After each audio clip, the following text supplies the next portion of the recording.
So, you excited to see Avatar 2? I mean, it's been a while. Yeah, I remember the first one being so beautiful, but I don't remember much of what actually happened.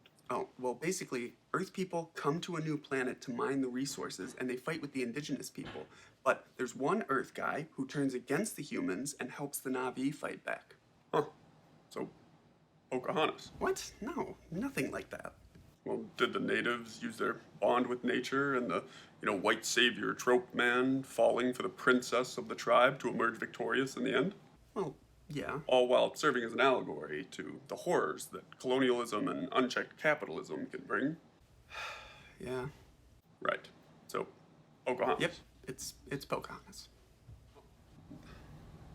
Now, I know that these avatars are trained military personnel, but it seems like setting up a kidnap and prisoner swap in the Na'vi's native land is quite foolish.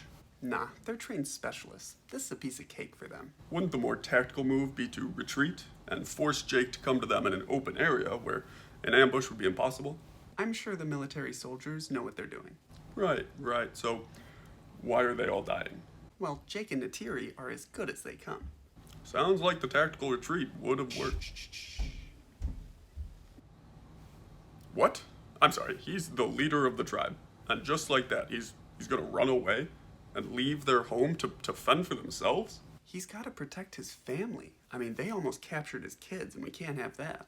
But what about all their friends and families that are staying behind? I mean, how are they going to survive? This is a war.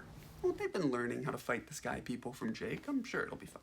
It just seems like a pretty major decision that they did not talk about for very long. Or ask their adult children about. Jake has to do what's best for his kids. I'm pretty sure I couldn't take you and your mom and just up and move us to another country without having some pretty long, drawn out. What? I know, it was so scary. Loak almost died. No, I mean, what the hell? Why is everyone just letting the chief's son go, punishment free? Well, I mean, Loak did take the blame. Right, but why? I mean, he just tried to kill Loak. No, they were just messing around. Messing around? I mean, those boys deliberately brought Loak, who still can't swim very well and knows nothing about the wildlife surrounding the village, to the home of a giant man-eating predator, and then just left him alone. Yeah, it's called a prank. How was that a prank? That wasn't even bullying. That was just attempted murder, and no one cares. Well, boys will be boys. That is not the same thing. So, multiple people, including family members and outsiders, have now watched Kiri exhibit this ability to connect with Aowa in a way that no one else can. And no one is questioning it. No, they just think she's special. Oh, she is special. She's Jesus. I mean, she was immaculately conceived with a dead woman's avatar. It's unclear. Why is no one curious? Wow. I mean, this is just brutal. I know. It's so graphic.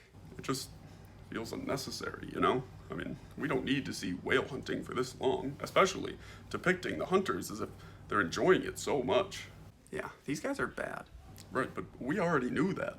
And showing them murder these whales, it doesn't change what we already knew, and it's so violent. Sure it does. It tells us that these guys, they aren't just bad. They're evil. And that's the same thing. So, for the second consecutive time, Quaritch's plan is to capture Jake using his kids in an environment which the military has very little control. What? You wanted him to do it out in the open. This is the open. Yeah, open water. Not a great plan. I mean, Jake has an entire army of the Water Tribe people behind him that know how to manipulate and move through the water far better than any of these humans. Sounds like a lot of complaining when he's doing exactly what you wanted. No, I mean, call in an airship and have it float 1,000 feet in the air over the middle of the ocean, and then force Jake to come out to that, where there's no possibility of ambush. When that happens, I'll be happy, because this clearly isn't going to work. How on earth are they going to get their kids? Pike Eye's saving Loak. Are you serious? Twisty plot. Plot twist that the known violent whale became violent again to save his spirit brother. Oh no, he got shot. Oh yeah, shocker. The oldest son with zero character development died, saving his younger brother who constantly pulled him into trouble. Who could have seen that coming?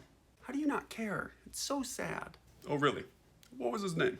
Who? Loak? No, the older brother. The one that died. You know, it's so sad. I mean, what was his name?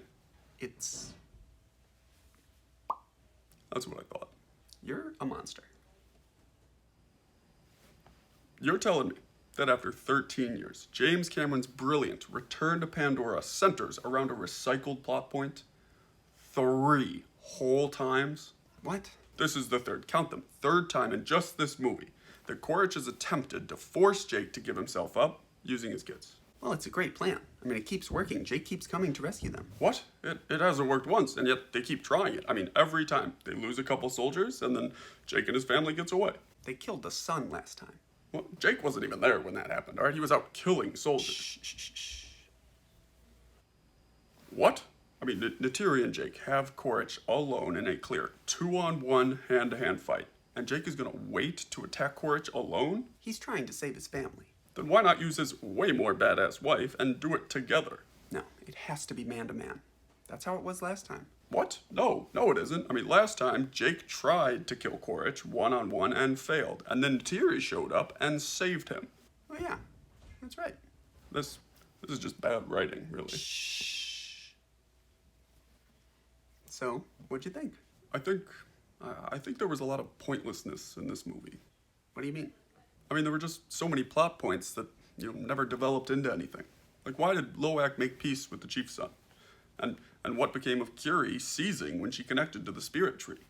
And, I mean, why even tell us about Payakai's banishment from his pod if that also went nowhere? Well, they are making another sequel.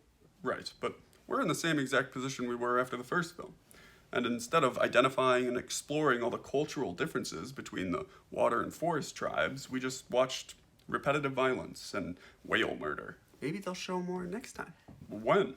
I mean, there's certainly going to be more violence in the next installment. And, we didn't even get to spend any time with the forest tribe, who they abandoned to protect their family and completely failed in that their son still died. Yeah, it was so sad, but it made Jake realize he has to fight the Sky People, not run. Right, which is what Neytiri wanted to do the entire time. And now they've left their people and their tribe to join another one, and in doing so, brought that war to them. Sounds like you didn't like it. I mean, it was really pretty, again. You never liked these movies. Hey, movies are changing, and I believe that the next blockbuster, it's not just going to be another, visually beautiful film with these recycled plot points. I mean, what is it? Ant-Man 3 Quantumania. Oh, so that means